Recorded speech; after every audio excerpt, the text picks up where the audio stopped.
Welcome back to the channel, guys. Today I have a special guest, Felipe Saer. Am I pronouncing that correctly? Nailed it. Perfect. Sweet, bro. Awesome. I appreciate you coming out, man. Dope to have you here, bro. Man. Oh yeah. Yeah, man. We met. How did we meet, bro? We actually met at a Miami mastermind. We were working with the same mentor and spent, what was it, like 4 days together? Yeah. Basically in beautiful Miami. Went to a Miami Heat game. Yeah, went to a Miami Heat game, went on a yacht as well, which was a ton of fun, and just connected. Totally. Hit it off and just got to know you a little bit better. And, you know, there's a lot of similarities, I feel like, in terms of the story and just what we're doing in general with our own businesses as well. 100%, bro. Yeah. So like, I'm curious, like in terms of your start getting into kind of the online side of things, take us through kind of, for anyone who doesn't know you currently, like just give us a quick kind of breakdown of like your background and kind of how you got kind of on the path that you're on now. Yeah, absolutely. So just for some context here, I focus as a dating photographer here in Miami. So specifically helping men transform their entire image and really helping them get more matches, more quality matches, and just getting on dates with women that otherwise would not be accessible to them or would never pay any kind of attention to them. So as you can imagine, for someone that does that, there has to be, it's not for the money, but it's more of like, you have to have some level of experience or some kind of pain point yourself to want to get into something like that. Right. So for me, it really, man, I could take this as far back as like being a kid in elementary school, even middle school, you know? And I won't touch on it too much just because it's a full story. Yeah. But just to keep it very brief, like for me, the reason I got into this business was because I also struggled with a lot of, like, similar to a lot of the men that I work with in terms of confidence in their image, just not getting the attention from like women, very poor like dating results, you know, kind of getting walked over to a certain degree. And for me, the reason that I dove into this specifically was that I went through a period of time where it was like my self-development phase. I had to come out of like a relationship that things didn't work out the way that I had planned in my own head. Right. And it kind of made me question a lot of things about myself, about my job, about my future, what I was doing while I was living in that specific location at the time. And I went into my self-development phase. Yes. Where I really just focused in on myself, looked at my entire past and just like everything that led me up to that point and like my own personal struggles. And I just kind of started developing the mindset, right? More of an abundant mindset. Also started working with like other mentors who could like help me out in that process. Right.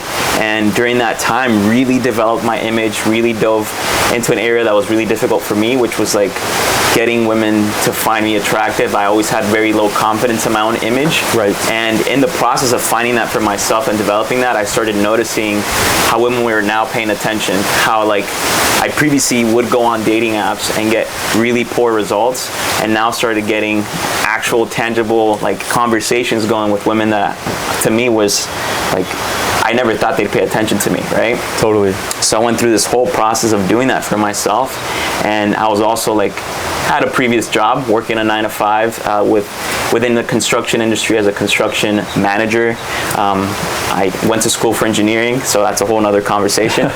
But did that for a minute, and I realized that it wasn't for me. Just the level of, I could deal with putting a lot of work into something and, you know, working 12 hours, 16 hours, whatever it is. But when you're doing something that you feel very unfulfilled with, yes, and you feel like you're not transforming or changing people's lives, like you almost like lack purpose there, right?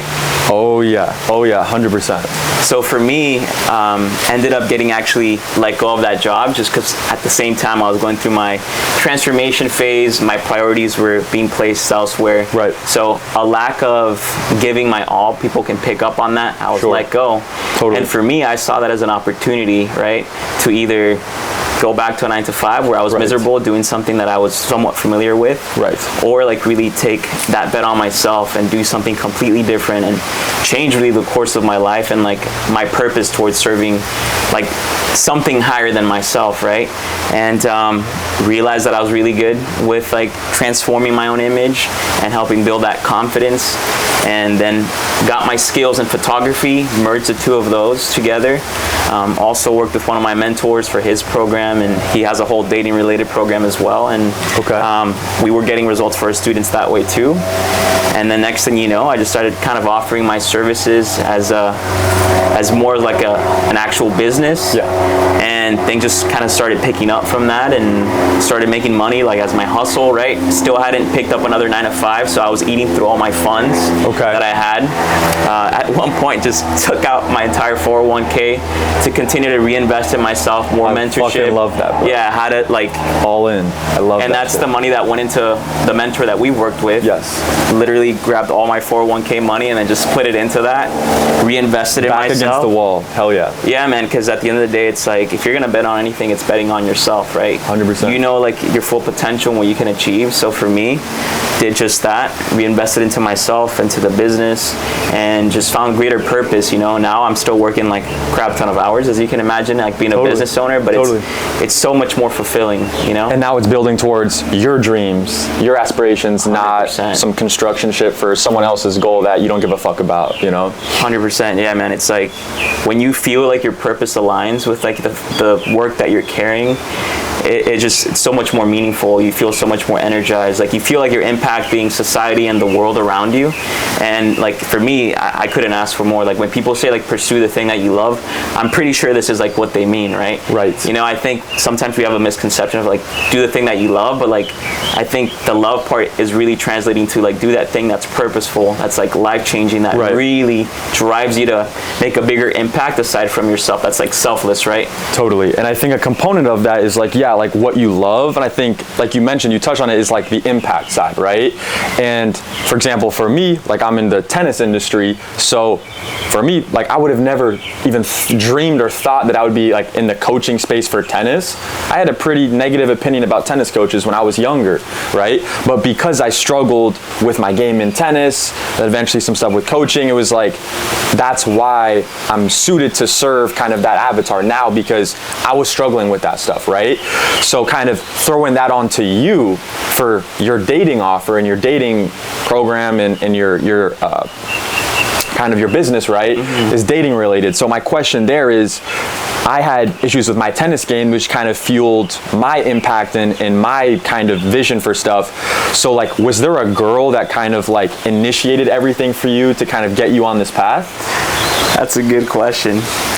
I feel like it's a mixed thing here. So it's, at first it was a lack of girls, and then the ones that did come into my life, I think it was more I was working and allowing them to be in my life out of a scarcity mindset, you know? Right. I don't want to, in case they are watching this, amazing individuals, but I think I could have done some better judgment at certain moments, or could have backed out from certain situations earlier on. But because I was in the scarcity mindset of like, this is all that I can receive at this moment, like this is what's available to me, and I really don't have the ability to choose outside of this, I just either just let these people into my life and hung out longer than I should have. 100%. And I think it's a mix of that. I think towards like my last relationship, definitely put things into more perspective. I was also already like above my mid-20s. I'm 29 now, right? Yeah. So I think it really kind of snapped something like, okay, we got to change things up. Like what you're doing right now is not working out for you, and you need to start operating from a place where you have the ability to choose, the ability to say no, yes, not more of like what comes my way is what I'm going to take.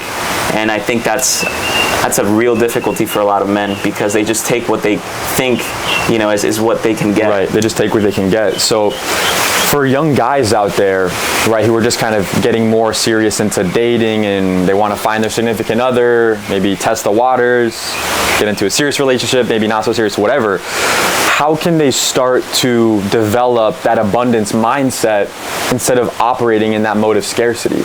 Absolutely. So one of the things that I really think was a big game changer for me was changing like my exterior presentation. So for my people who are watching and are not sure like what I mean by presentation, presentation is like looking at the front cover of like a blockbuster movie or like a book, right? So when you look at these things, there's something about them that appeals, that pops out, that says like, oh, this is $1 million movie, right? Or this is something that I want to watch. Right. Like I would pay good money to go to the theater for this. In the same way, like presentation is what we have when we like go out into the world, right? People see us for the first time and they make very biased judgments based off like the way that we look. Totally. I know we've always heard the term of like, don't judge a book by its cover. And it's got to be bullshit, right? yeah, man, I love the idea of that when I was younger, when my mom would tell me like, oh, no te like in Spanish, no te preocupes, like don't worry, you know, like people will see, you know, for who you are, like deeper inside and all that. And yes, like people will see that, but the first impression is like what allows you to even have a conversation with someone and dig a lot deeper. So my biggest thing for men is like, if you're struggling overall with having a scarcity mindset, I think part of it is because you're not giving the opportunity to first A, have conversations with people, or B, have the opportunity to be presented in different contexts, right? When the world is already rejecting you because of the way that you're presenting yourself, then it makes it really tough to be able to have the repetition to gain that confidence, because confidence comes from repetition. It comes from conversations. It comes to exposure to different situations. Comes from competence as well, yeah. Exactly. So when I was able to change my image and look like someone that was attractive, appealing, that people wanted to converse and associate with, that allowed me to break out of like my own shell and have like conversations that otherwise I didn't have. Totally. And it was through that I built the confidence, and then I started feeling a lot more competent in who I was, my own value, and then that also led to succeeding in other areas of my life. Totally, bro. Hell yeah, dude. No, that's dope. Can you talk about, like, I'm curious for your person, and we talked about this a little bit at the Miami Heat game, but I'm curious for the audience. I think it would be interesting for them to hear, like, what are some of those things that you did to kind of optimize and looks max, as they say, for yourself? I think that would be super dope for the audience to hear. Absolutely. So I had to really evaluate the fact of, like, what makes an attractive man, right? Like, I really had to be super objective about it and not super biased. Right. So, long story short, let's just say that I basically put together and compiled like the most attractive men from different races and just like different ethnicities, different backgrounds, lined them all up, all the guys that are objectively considered attractive across the board by all sorts of women. What were the things about them that appealed, that stood out to me, right? There was one thing that was called like just your face card. Face card was extremely strong in all these men. There were features about them that really stuck out, right? Gotcha. So things like your hair, right? Having like high contrast hair from like your skin, having good skin, not having like a bunch of acne, right? Having things like thicker eyebrows, right? Having like that like tilt on your eyebrows so that it has more of like this predator kind of like look instead of such a prey kind of look, right? Gotcha. Also like being able to lean out, right? One thing that we find attractive across the board and that I realize is that men who have more angularity to their faces are perceived to be more attractive, are perceived to be more symmetrical. And I think in nature, we're attracted to symmetry. We're attracted to this kind of perfectionist kind of mindset. Right. So I started picking up on those things. I'm like, how can I implement that for myself, right?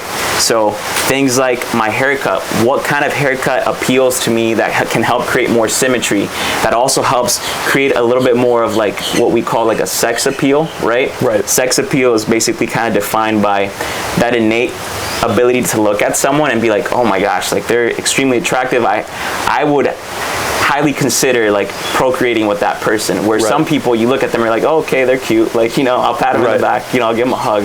So understanding what things about me that I could do to really drive that home. So things like jewelry, things like, for example, having like a edgier kind of haircut, getting a fade on the sides, having the thicker eyebrows, growing facial hair, and not just growing facial hair, but a low enough stubble that was able to suit my face better and create more angularity on my jawline. Right. Just like things of that nature. And then obviously like the tattoos, you know, I'm not saying everybody needs to get tattoos. For me, this was a very meaningful piece, and it actually means a lot. But things like this do stick out and do add to that sex appeal as well. So those kind of compiling all of that really creates that magnetic attraction and takes the look to the next level. And it was a lot of trial and error, but over time you start seeing what works, what things you still need to adjust, and yeah, over time you come up with like an image for you. Totally. That's kind of what I do with like my clients now. I save them all that work and trying to figure out, and I jump on a call with them and I tell them, this is what's setting you apart from other men, points of leverage, like these are your points of leverage, and then this is, you know, what we need to work on to take you to that next level to help you stand out from other men.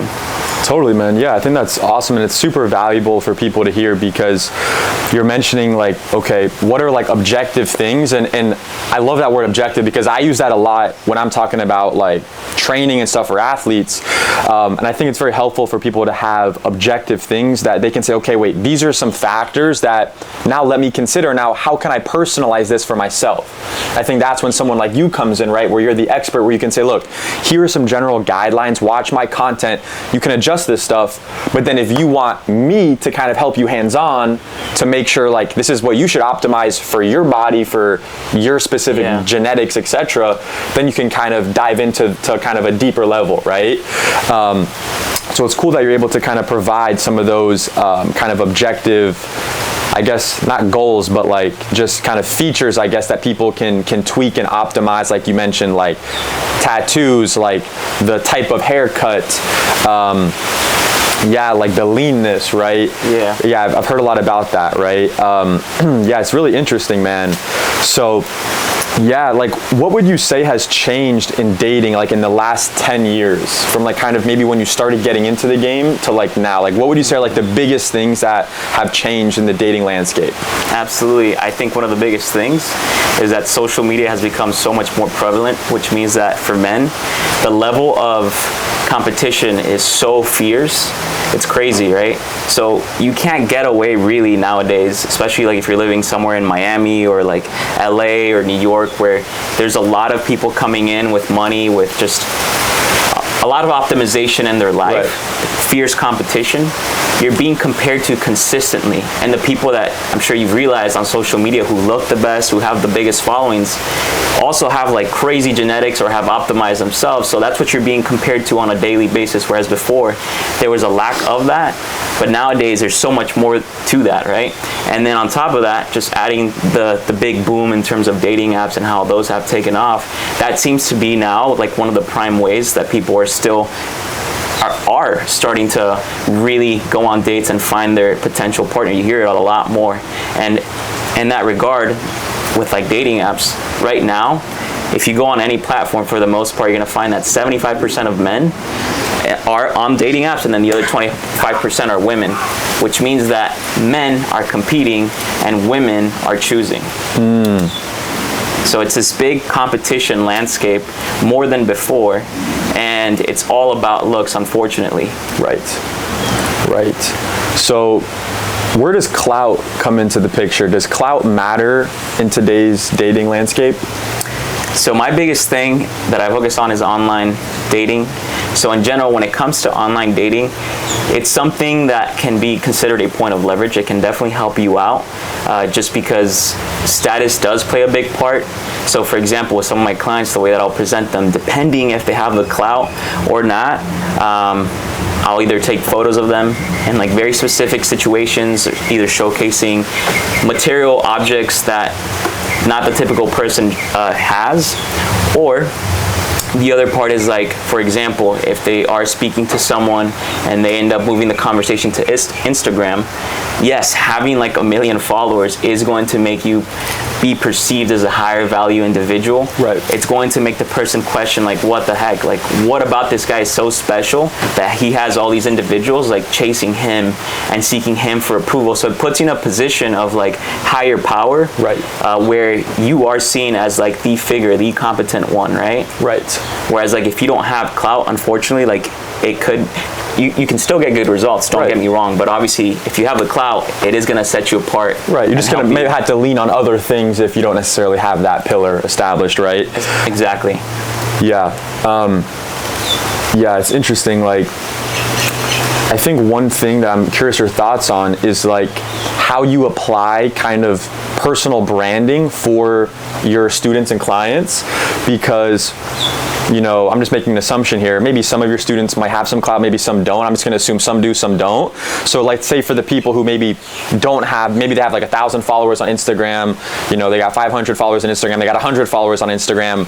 They're just got a personal account. They're not, doing all this crazy shit online. They're just a normal dude, whatever. Maybe they got their 9-to-5 job, they're making good money or whatever, but they don't have any necessarily clout. I'm curious your thoughts on like how they can kind of optimize their personal brand, because one thing that I think is crucial for people to understand, like in your lane, but also just any lane, is like the importance of personal brand. And even if you're not trying to build like a massive following for this niche or that niche, no matter what, your Instagram, whatever you're posting on, whatever social media you have, that's your personal brand.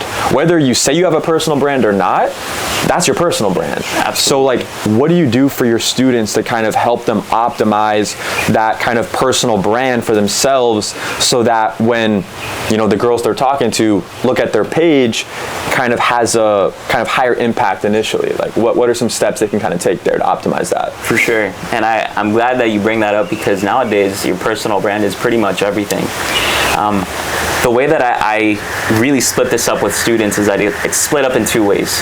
Either have a lifestyle-centered brand, or B, like a real, like kind of business brand, similar to the ones that you and I run, where it's like we're really sharing content, trying to provide as much value.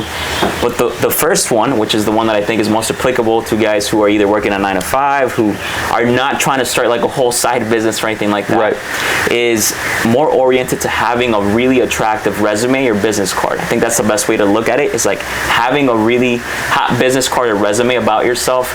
And the way that applies is having photos of yourself. They don't all have to be portraits, but like showcasing yourself. What do you mean? Sorry to cut you off. What do you mean by business card? So, for example, if I hand you like a Dunkin' Donuts business card, right? I hand you that business card, and then I put a Tesla business card next to it. Yeah. Which one do you see has like a higher quality, or like has the more, provides the most value, like the donut card or like the Tesla card who has like SpaceX and like all these different other backgrounds? Like that's kind of the way that I'm describing it, is like you have two different men. Yeah. You have the ones who haven't been optimized, and then the ones who are optimizing. And like right now, some guys are handing like the Dunkin' Donuts business card, and other men are handing out like the SpaceX business card. Right. Like one has more weight than the other, right? Right. One's a lot more attractive, and is going to want to start conversation than like the Dunkin' Donuts business card, right? Based on just like perceived, like initial just look, right? Exactly. So it comes to that presentation aspect that I was talking about. So for example, when guys do photo shoots with me, we try to present them in highly attractive ways from the way that they look, but also like the situations or the experiences that they're having, the locations, right? Things that are not necessarily accessible to the average person, or if they are, now they're being portrayed in a very attractive, you can call it Instagram high value man kind of way. And these are the things that really do stick out in terms of like the following. Let's just say you don't have the biggest following.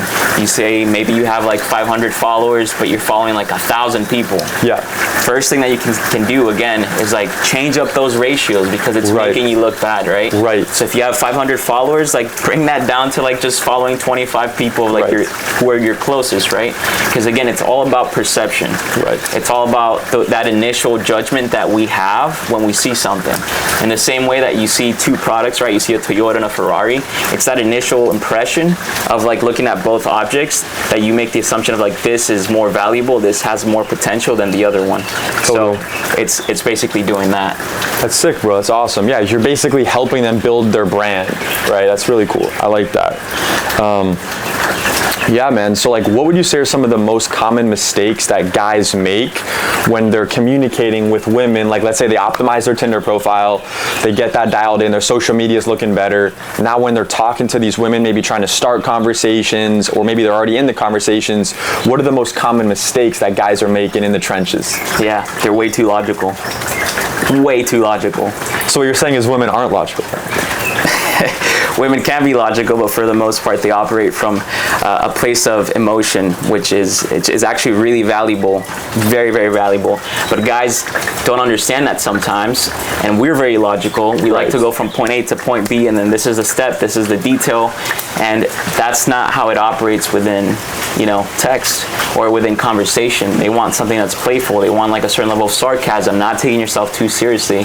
And even in the way that these guys sometimes set up dates or having conversations through text, you got to show a level of emotion, a level of something, not just like, hey, we're meeting at this coffee shop at exactly 7 a.m. or whatever. We're getting dinner at like 5 p.m. at this place. Like, add a little bit of like pizzazz and like fun, just like sarcasm, wittiness to it, because that's what's going to continue to have you have like an optimal and like positive conversation, and it's going to keep interest, right? Again, you're competing with so many men, so if this woman's having a conversation with like 20 other guys, and all of a sudden you kind of bored her with your super logical response, and she's not going to want to continue conversation with you, even if you are like the more attractive option. She might give you a little bit more leeway than other guys, but if you continually fumble the bag with like terrible conversation, then you're screwed. The guy who's maybe a little less good looking is going to be the one that takes her out. 100%, bro. 100%. Yeah, it's interesting. So like, what other things would you say like are key components for like young men to kind of separate themselves from the pack in today's like really highly competitive market? Like you said, it's like 75% of guys and then 25% of girls usually on these sites. So like the girls are the ones selecting, right? So what are some other things that guys can do to separate themselves and stand out? It all comes down to photos. Specifically for online dating, it's all about the photos and that perception that each photo has. So just practical tips for my guys who are listening to this right now. Please, like, lighting does matter. The kind of things that you're doing with your hands, like all of that does matter. Like, get good lighting on your face. Like, even lighting, you do not want to have any kind of harshness on the face. I don't care how cinematic or how cut up you look. Like, you got to think about it from the perception of a woman. Like, when they're looking at your profile, they want to look at you as like the man that's going to take them out on the date, the man that they're going to be kissing at some point if things lead to that, right? So if you're not showcasing your face, the thing that they're going to be talking to, seeing on a daily basis, and possibly kissing, like in an attractive way, then dude, you're not doing yourself justice, and you're going to be shooting yourself in the foot. So first off, good lighting on the face. Second thing, you want to dress well, dress confident, masculine. Stop using like the tees, like the printed tees and stuff. Like, wear something a little bit more. Doesn't have to be like a full suit, but just something a little bit more attractive, more universally appealing. Maybe like a nice polo, some jewelry that matches, right? Like, not a gold chain and then like all of a sudden like you have this silver bracelet. Like, have some level of consistency in that presentation aspect. And don't shoot yourself in the foot when it comes to like the prompts.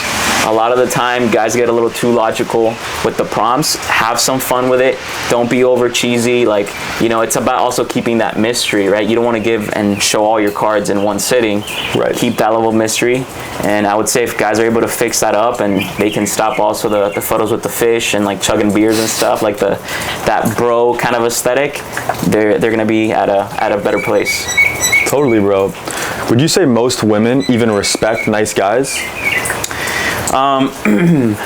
In what context? Like, just in person, or just like through online dating? Yeah, I guess you can talk about both, but I guess first in the context of online dating, like maybe perception, maybe with some of the prompts, some of the initial messages, right? How they're communicating with them.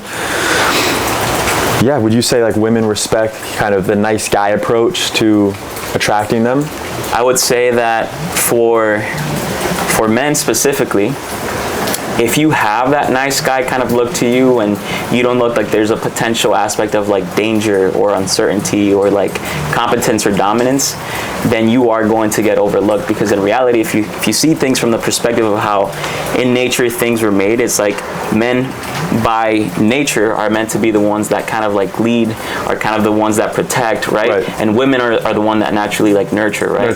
So if we apply that same psychology into dating apps, and you're your perception or the way you're presenting yourself is that nice guy who's not necessarily like dominant or a leader, more someone that's a little bit more on the submissive side, right, then that is going to be a huge turnoff. And as you can imagine, if that's the way you're presenting yourself online, then that probably means you're also presenting yourself that way in person, which is going to backfire and not get you the results and the kind of conversations, and women are going to disregard you and kind of push you aside or not pay as much attention to you. Totally, bro. Yeah, man. 100%, man. Yeah, like what would you say are some of like the biggest misconceptions when it comes to like the dating coaching space? What are like the biggest misconceptions out there? For sure. I would say that when it comes to like dating coaching, like the biggest thing is, I think a lot of guys that go into dating coaching maybe have the perception of like, I'm all of a sudden going to start pulling a bunch of 10s and 12s in terms of women and just physical attraction, or I'm going to get with all these chicks, and like there's for sure going to be an improvement. But one thing that's important, right, to take into consideration, since we've talked about presentation, is that we need to be able to first gauge like where you're at and what's realistic for you at this very moment. You are going to have much better results. You're going to be definitely improved. But I think the biggest misconception that sometimes guys go into like these dating coaches or whatnot is that all of a sudden like they're going to start dating like the 12s and like, you know, the 10s of the world, where maybe you are right now like a 6. Right. You know, so we need to work on that presentation. We need to get you bumped up to maybe like a 7.5 in attraction, or at least the way that you're perceived by the world and online. And then we got to play within your league. I think that's very important. One of the things that we've realized is that women typically, especially within like online dating, they are dating men who are 1 or 2 points up higher than them. So if the woman's like an 8, she's going to be paying more attention to guys who are either a 9 or a 10, right?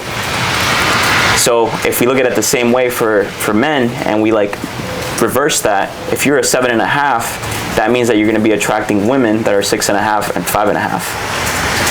So that's game right there. Presentation is very, very important, and I think men need to evaluate and be realistic with like when they're coming into these dating programs, and it takes work. That's just the reality. So yeah, if you're looking for a coach or you're looking for someone to help you out, find someone that's willing to put 120% into your transformation, because I think that's huge. And then obviously you as the student have to give 120% back to see the actual results that you want, that are going to be transformative and get you what you actually want. Totally, bro. Yeah, like, is modern feminism affecting dating in today's landscape? These are some good questions here, man. Coming with the people bangers. Are going to come at me with like pitchforks and all that after. No, I do believe, again, I'm a big proponent, and I think in nature, men came with like the role to be able to like lead, to be able to protect, to be able to provide, right? And women come from this side of like being able to nurture and like to have this very emotional, empathetic role in like the family dynamic and whatnot. So I feel like now more and more we are having more men who are unable to lead, who are unable to showcase that more dominant, protective leadership kind of style, and women are having to step up to the plate. So what ends up happening is that you have women who are not as feminine, who are taking on more like a more dominant masculine kind of role. Not at their fault, it's just kind of what's naturally happening within society. So it's almost like they naturally start molding and becoming a little bit more of like adopting masculine traits or like just not characteristics, but like ways of behaving, and it throws off like the nice dynamic of like a masculine man and then a feminine woman. Totally. No, that's a banger answer, bro. What's something that you used to believe about dating that now you disagree with completely? What's something that I used to believe that now that I disagree with? I used to believe that if you were like a really awesome, wholehearted individual, like that you could really attract and be with like a really attractive woman. And I still think that you should be just to be very clear, I think you should still be a very wholehearted, very good individual. Like, that's just my way of operating as well. Like, I want the value that's within to be showcased when I find the right person. But the reality that I came to is that women are not going to pay attention to that person that's inside if you first don't like work on the exterior or create an opportunity for that to even be showcased or considered. Totally. You know, so I came to the realization, like, even that's why it was such an eye-opening experience for me, that when I had really not great photos of myself where I didn't look my best, and then all of a sudden I just switched to photos for like the new me and the way that I look, it was just night and day difference in terms of the results and like the conversations that women wanted to have and like the level of attention, right? They had no idea who I was on the inside, right? But just off of pure perception, like of how I looked on the exterior, they were willing to get to know me. They were willing to give me that opportunity and commenting and, you know, giving me attention and all that. So it's kind of a hard truth, because I've always been taught, like since I was little, like, you know, to really be an amazing man and like really treat people with respect, which I do, don't get me wrong, but that was never able to really have an opportunity to shine, right? Because before I could even share that, it was already being like shut off, like not, right. I wasn't being allowed the opportunity to showcase that. Totally. And there's a difference between just like having obviously like respect for women and putting them on some crazy pedestal, right? Is that something you see with a lot of like younger men today? Like, are they putting women on a pedestal, and how can they kind of start to fix that? For sure. I think, like we were discussing earlier, there is a lack of abundance for men. I think they come from more of a scarcity mindset when it comes to women. I think that's still a very difficult area for some men, especially now that they're being compared to consistently, and there's so many options for women that when men are still pedestalizing them. You know, I did that myself. I pedestalized like in my past relationships, and I gave a lot of myself, a lot of energy, and it's because I was in this scarce kind of mindset, and I felt like that was the right thing to do. But yeah, men should be able to step away from that mindset, because that's what's kind of biting them in the butt, you know. But having an abundant mindset only really comes from actually being abundant and having that consistent reaffirmation and repetition that the world around you says, like, yep, you have abundance, not just like a mental abundance mindset. Totally. 100%, bro. Yeah, man.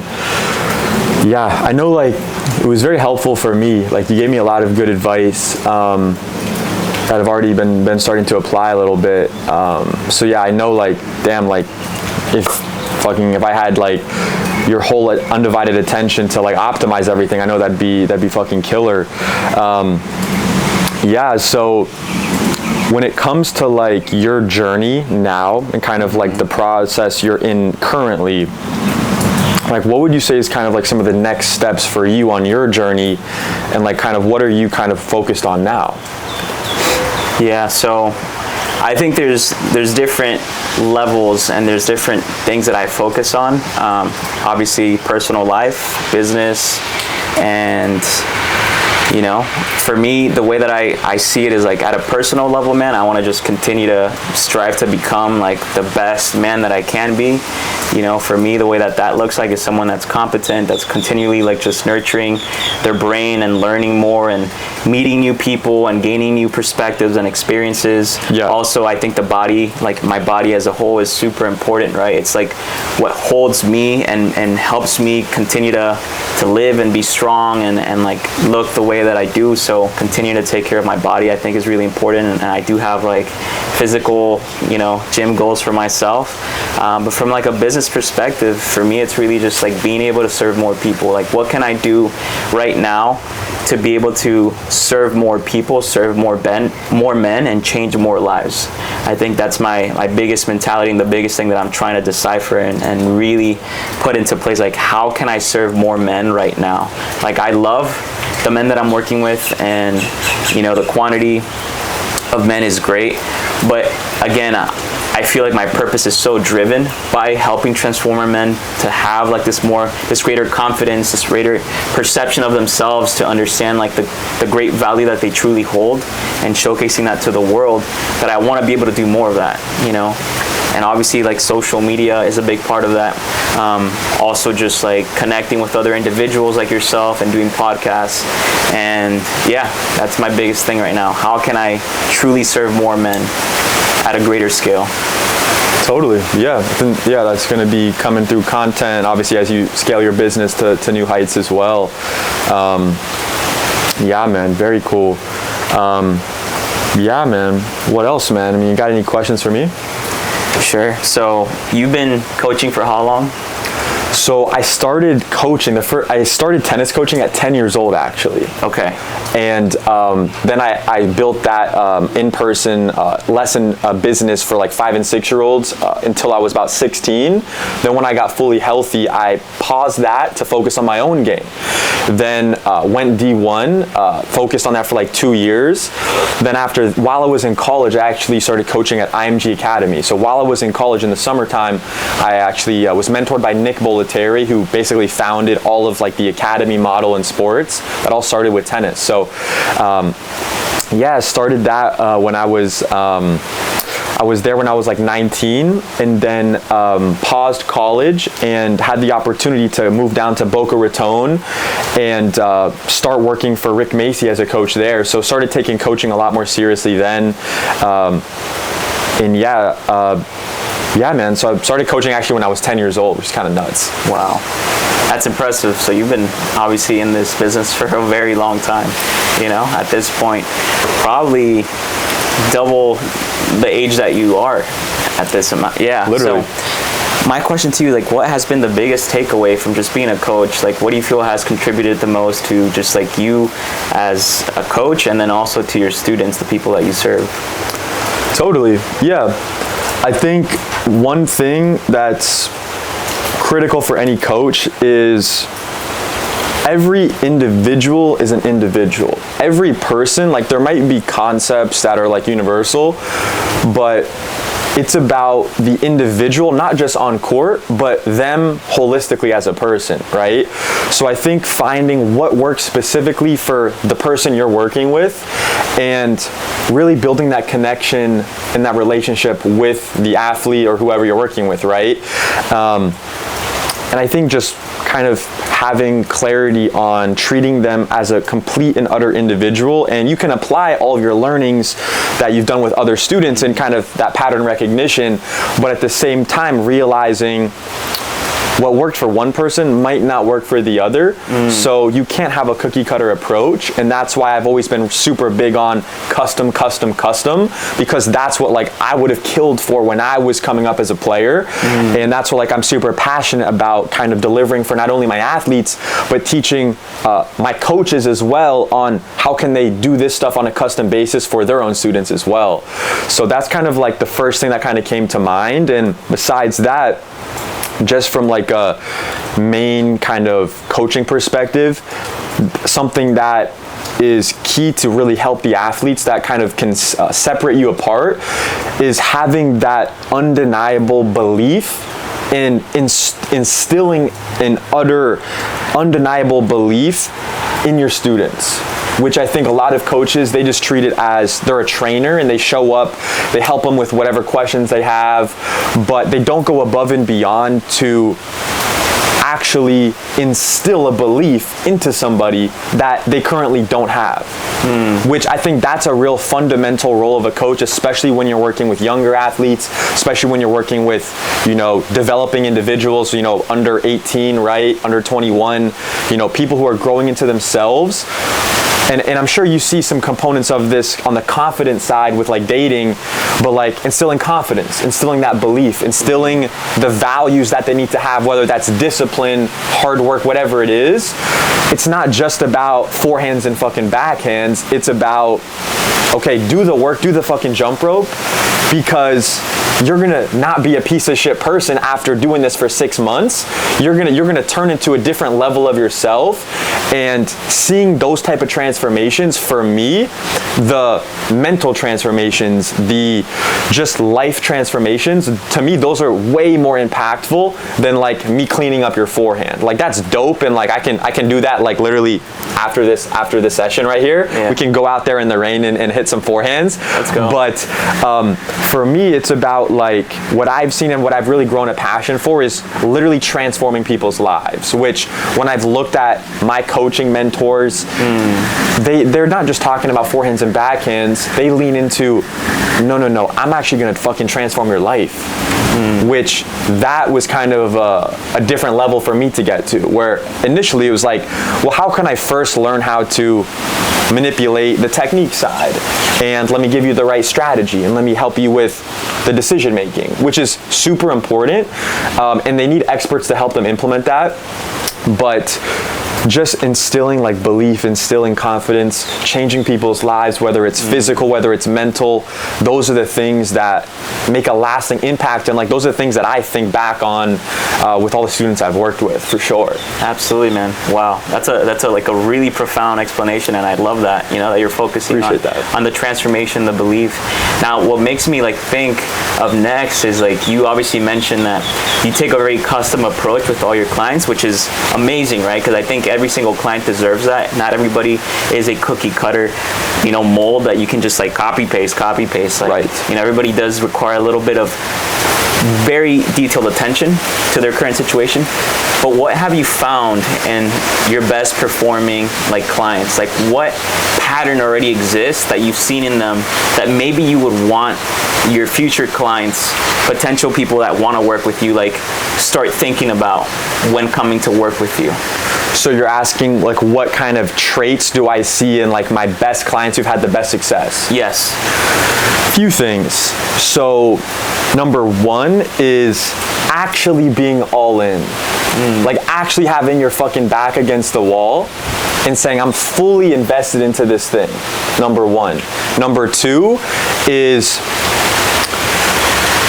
being totally open and being totally coachable. When you're working with a coach or whoever, I have the opinion, I have the belief. For example, I'll take it back to when I was mentored by Rick Macy, or when I was mentored by, you know, the coach who developed Francis Tiafa, who's been a top 10 player in the world.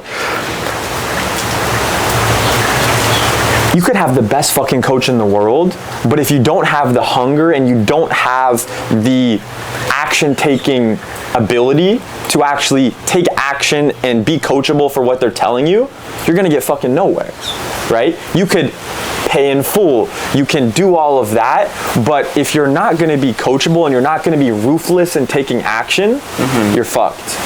You're totally fucked, right?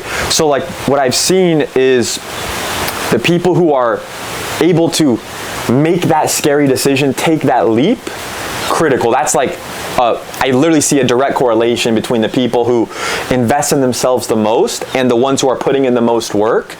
But then it's also, okay, I took that step, but then I gotta be totally open to the expert that now I'm trusting to give me that guidance. And what the kind of story I'll tell you is like, for example, when I started working at Rick Macy's Academy, right? I was like 19, 20 years old, just kind of getting into it. And, you know, I was kind of starting to clean up some technical things that I was learning from him. That stuff was literally working like night and day immediately. Great. But then it was like, man, my footwork just wasn't where I wanted to be. You know, my footwork was okay, like I was a pretty good athlete, but like it was still a bottleneck for me. So I was like, okay, like, I mean, when I was working there, I could pick his brain on anything, text him, call him, stand on court next to him for hundreds of hours of him doing private lessons, asking him questions after every fucking fed ball he's doing, literally picking his brain with everything. And I would ask him, like, dude, like, what do I need to do to like improve my footwork? Like at that point in my life, my back's against the wall. I fucking dropped out of college. I told my parents I'm pausing college. In my mind, I knew I'm never fucking going back, but I guess that's what I told my parents. I'm just pausing college, but my back was against the wall. So I was like, anything that my mentor would tell me, I'm gonna fucking do it. And I'm gonna come back to you. I'm gonna say, look, if this shit doesn't work, I'm gonna keep you accountable for it. So I was like, dude, how can I improve my footwork? And he's like, do 1,000 jump rope a day. And I'm like, fuck, like just my context at that time, my college coach would program us to do like 100 or 200 jump rope a day. And I had a lot of college teammates that they would even have a tough time being consistent with that. They would complain about that shit sometimes. So kind of at that time, the standard for me was like 200 jump rope a day. But I was like, do you know what? Fuck it, I'm gonna do it. I'm gonna do 1,000 jump rope a day, and I'm gonna see this shit through. I'm gonna see it through, and I'm gonna come back to you, and I'm gonna say, if this shit doesn't work, I'm gonna say something to you, right? So I started doing it, and literally did it religiously, bro. Religiously for 6 months straight, not missing a day. At the beginning, felt like shit. It took me so long to get it done, but the lesson I learned from that was, number one, it fucking worked. And number two is, looking back retrospectively, I was willing to be a complete blank slate for the person that I trusted in their guidance to actually help me improve the most possible, right? And there's nothing wrong with asking questions and being curious. That's another trait that I see that the best students I have, the people who get the best results, they're always very curious as well. But there comes a time and place where you just have to fucking take action. And take ruthless action, do the jump rope, do what your coach is telling you religiously, and then come back and ask questions, be curious. I still have that. But a lot of times what I also see is, especially with a lot of the people who are attracted to me and kind of my clientele, they're very cerebral people. They're very kind of over analytical, which was kind of me when I was younger as well, over analyzing things. And that can fuck you up, dude. That can totally screw you up and slow you down. So there comes a time and place where make sure you're checking to make sure that your over analyzing isn't gonna slow you down. And that's where having a mentor who can kind of be there to like check you when it's like, dude, you're asking good questions, but take fucking action. Stop delaying, stop doing this and that. Take action and then adjust. Take action and then adjust. Take action and then adjust, right? So, yeah, I mean, I know I kind of went on a little rant there. But that was fantastic. I love that. You had me thinking a lot, actually.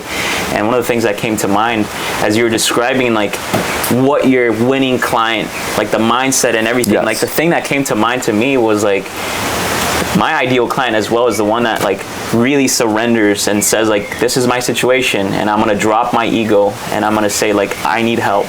And you're the one to help me out.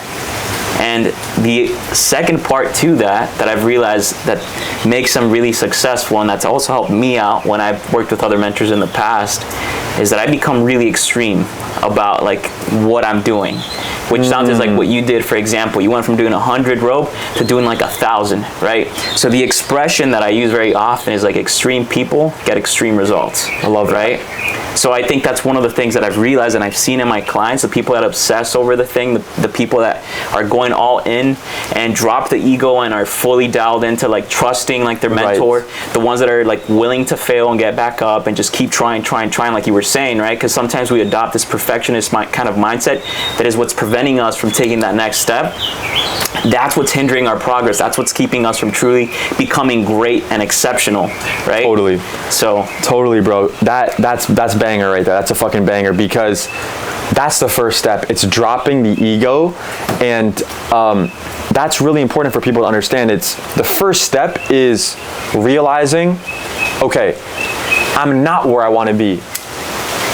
I want to be here. I want to get to this tennis level. I want to get to this level as a coach. I want to get to this level as a dude in my dating game, whatever, right? But the first step is realizing I dropped the ego. No. There's a reason. I'm getting the results I'm getting today because of the actions I've been taking and who I am currently. I can still achieve what I want, but I have to first come to that realization that I am where I am based on my past actions, based on everything that I've done and who I am right now.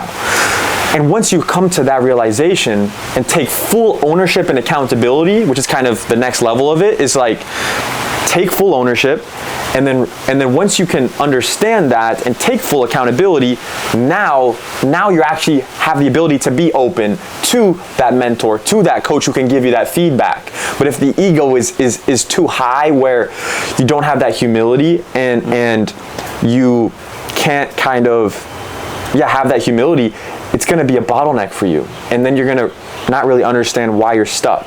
So that's kind of the first step, is dropping the ego, take full ownership, take full accountability, and really the more extreme end of that is blaming yourself, which I don't think is a bad thing, because you can either blame other people and blame other things that are not within your control, or you can kind of step into the gain, which is kind of a reference from like a book I've been reading, The Gap in the Gain, that Trey Morning recommended to me. Banger book. I've been actually recommending that to a lot of my students. But yeah, man, just dropping that ego is fucking critical, bro, for sure. Absolutely. Yeah, a lot to ponder and think about on the topic of like ego and all that, and like surrender. I was just kind of reflecting on what my ideal clients are doing, and it is true. It's like the ones that truly just drop it completely and trust the process, which allows for there not to be two competing brains or two competing thoughts, right? Totally. And this is the thing, like people are paying you to be using all your brain power and all your expertise and all your being to help them get to where they want to. But when you have two competing brains that are fighting for space and are fighting for thoughts and observations, like it makes it really difficult. So the biggest success that I've seen with my clients are the ones that just like kind of shut their brain and allow their brain to receive, rather than try to like pump out a bunch of stuff and give me objections and try to like fight me on certain things, right? Totally. Because the methods, the experience is like tested and proven. Same with you and your clients, right? Totally. The best ones are the ones that kind of like shut their brain and just allow all this information to come in and allow themselves to be expandable and coachable, like you said. 100%, bro. 100%. Yeah, it's interesting, man, because like this journey that we're on, it's like almost fucking spiritual, bro. It's like the entrepreneurial journey, whether like their dating journey, like that's self-development, improving your game as a tennis player, as a tennis coach, that's self-development. That's something that I think coaches, especially in the racket sport world, I'm curious your thoughts on this, can really kind of take that next step. Because one thing that's very common, I think, in the racket sport world is when coaches, when they were players, they had that mentality, self-improvement, self-development. I want to improve this. I want to keep learning. Got to learn new shit. Then they become a coach, and then they learn some stuff. They get a few good results, and then they kind of coast. They kind of chill out. They think they know it all. So I think that's something that is key for like racket sport coaches, is continue to have that curiosity, continue to kind of always be learning, and realize that if you kind of stop that and you think you know it all, that's going to hinder you from continuing on that process of self-development. And you might be getting great results now and whatever, you're happy with where you're at currently, but you got to think long-term, where do you want to be, right? If you're not continuing to learn, to self-develop, your competition is going to pass you, right? So I think that's something that racket sport coaches can really kind of adopt, is continue to learn, continue to invest in yourself, continue to self-develop. And I think that's a very high leverage activity that most racket sport coaches, they're not really doing. So if you could just take action on that and keep self-developing, keep investing in your network, investing in your knowledge base, the information that you have, that's an immediate way that you can put yourself into that kind of 1% echelon of those racket sport coaches, you know? So like, how can kind of people in the dating world, like your kind of ICP, how can they kind of take that thought process and apply that to themselves? So in terms of like the coach or the actual student, or? Yeah, the student, I would say. Yeah. So repeat the question one more time. Yeah, so basically the question is like, how can like your dating students apply the kind of always learning mindset, right? And not feeling like they kind of know it all, and continue to kind of self-develop in that respect. Absolutely. So I was kind of looking at it from the perspective of one of the coaches in the racket world and how they used to be players. Yeah. And I'll kind of make the comparison here at the end. But I think if you're a player yourself and you're doing amazing, it's all about the me, right? You're focusing on the me, the self-development, the becoming the best me. But when you step into the role of a coach and someone that's now coaching others, I think like the driving force to continue to want to learn and to do more and to become like even better, it should come more from a place of like the you, like as the person that you're actually serving, right? Right. That should be like the big driving force. So when I look at my students and the guys that I work with, and like let's just say they've achieved the results and they're really good, but they want to continue to like develop and now have the motivation to grow even further and do other things, I think it has to come from like this selfless kind of being of, I want to serve, I want to be able to help others now. Because for me specifically, once I achieve my own results, like it kind of gets a little bit boring. Like, okay, I kind of did this for myself, cool and all, but now what's the bigger goal? What's that bigger driving force that's gonna want to make me learn? That's gonna want to make me, spend countless hours like doing this thing or like learning this thing or having these conversations which might otherwise not be the most exciting or whatever it might be. It comes from like that selfless desire to like serve and impact other people's lives, and that's what I would tell anyone within like the racket world, anyone within like the clients that I work with, is like once you do achieve those results for yourself, now continue that self-development process, but from a place of like servitude, because it's going to want to make you learn even more, right? Because now you're going to be helping out others who are maybe at different levels, who maybe experience different situations from your own or similar ones, but you'll be able to provide even more value. And when you learn and you do it from that perspective of servitude, bro, you're going to become like insanely even better like at what you're currently doing. Totally. You're going to help more people as well. You're going to have more people that you're serving as well, and you're going to just have this continued motivation, bro. Because I think once you hit the goals for yourself, you almost like cap yourself. Right. You always need to have that next goal or the next big mission or big thing in life that drives you to want to do more. Totally, 100%, man. And like I can relate that directly to racket sport coaches, because how I look at it is like, think about it, right? Like if you're a good racket sport coach, and let's just say talk about one of your best students, right? You transformed this person's life. Maybe you helped them get a college scholarship. Maybe you helped them get in better shape, whatever it is, right? Maybe you helped them learn valuable lessons in life. Knowing you have that ability to transform people's lives, and you've proven that, yeah, you get good results for yourself, maybe you fixed your game, whatever, but more importantly, you helped others. Now, when you look at it kind of higher level, it's like, okay, well, with helping this guy, with helping Joe improve his game, I just transformed his life. Okay, great. Now, when you look at it from a bigger picture, at your business and at your impact, it's like, okay, now with, let's just say, your brand, right? Let's say like you don't have a social media presence. Mm-hmm. Your inability to market yourself, on the one hand, think about the thousands of people that if you were in their life to help them, they would literally hit their dreams and hit their goals.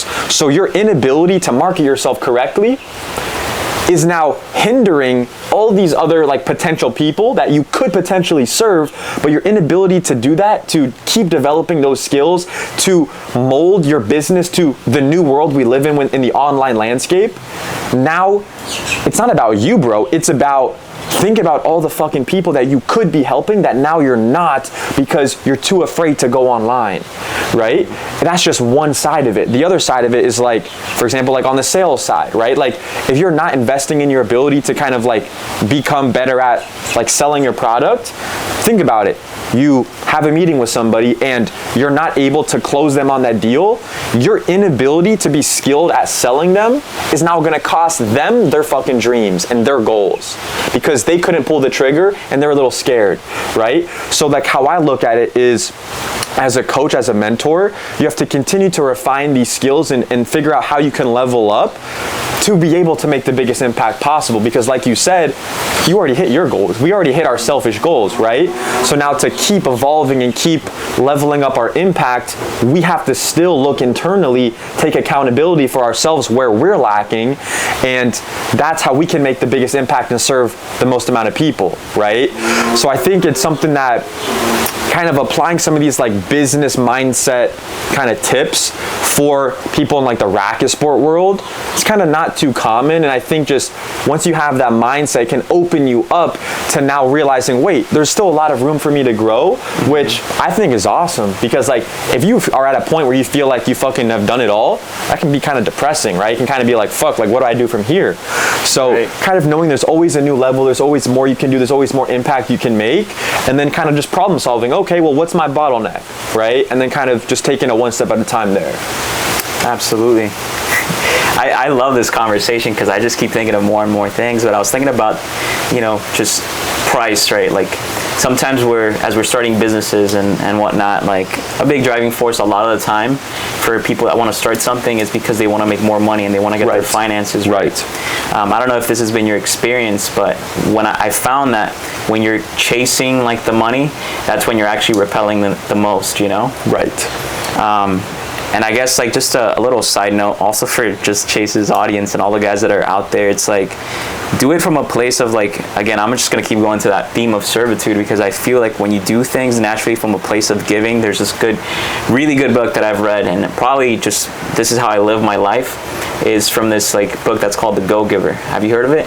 No. Okay, great, fantastic book. I'll get it though. The whole mindset or the premise of it is like acting from a place of like being able to give and not expecting anything in return, right? Just giving, providing so much value, like what we've talked about earlier, transforming people's lives. And when you act from that point, it's almost like the world and the people around you naturally want to be able to reciprocate back. You're not expecting anything, but you're like giving out into the world. So that's also a good tip for my guys who are like trying to start their own business or trying to do and accomplish certain big goals that might be more on the material side. When you actually focus more on the individual and like helping them, like giving to them, providing as much value as possible, like you will be able to achieve like those material, physical goals for yourself, you know? That'll just kind of come as like a secondary thing. Gotcha. Yeah, so it's basically like a second order consequence to making your primary order kind of focus on the impact. And same thing with like the guys that I work with, right? Like when they are able to like focus on like that self-development, that confidence in themselves, like the women are kind of like that secondary thing that happens after, right? Right. So you become that best version of yourself, that best man that's able to give to the world freely, and it's able to like add value into people's lives. Naturally, the consequence of that is attracting and appealing to more women, having better relationships with individuals, better business opportunities. 100%, man. Yeah, it's like kind of focusing on the inputs, and the outputs are just a consequence of that, right? There you go. And I think like with racket sport coaches and even like players and entrepreneurs, it's like, well, okay, great. It's awesome that you want to make more money. It's awesome that you want to improve your game. But when you can just keep it simple and focus on, okay, well, wait, let me just see what happens if I do the work. What type of person will I fucking become if I do the 1,000 jump rope for the next 6 months? What type of person will I become if I do the content consistently like I know I should be doing, right? What's gonna happen if you kind of make some of those sacrifices? You're going to become a better person. You're going to end up developing a better product for whoever you're trying to target, and you're gonna end up helping a lot more motherfuckers in that process, right? So yeah, it's yeah, man, no, it's given a lot to think about, dude. A lot to think about, bro. Absolutely, man. Appreciate you for having me. This has been awesome. Totally, bro. Like just the exchange and knowledge and just conversation, and obviously providing tremendous value to everybody that's listening. Yeah, it's been really good, man. Thank you. Totally, bro. Yeah. Are there any like final thoughts that you want to share with the audience? Any final questions? Anything at all, bro?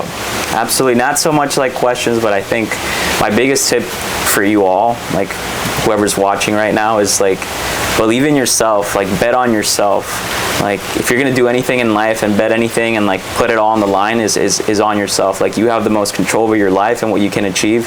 And if you truly do that for yourself and you see your own value and your own potential, like you will achieve like whatever goal that you have set for yourself in life. So awesome, bro. Well, dude, I fucking enjoyed the shit out of our conversation. Really appreciate you coming out here, bro. And yeah, man, if you guys are looking to take your dating to the next level, this is the fucking man right here. So yeah, with that being said, man, really appreciate your time, bro. Absolutely, It was brother. dope to connect. Appreciate you, man. And yeah, guys, like, comment, subscribe if you got value out of this video, and we'll see you guys in the next one. Appreciate you.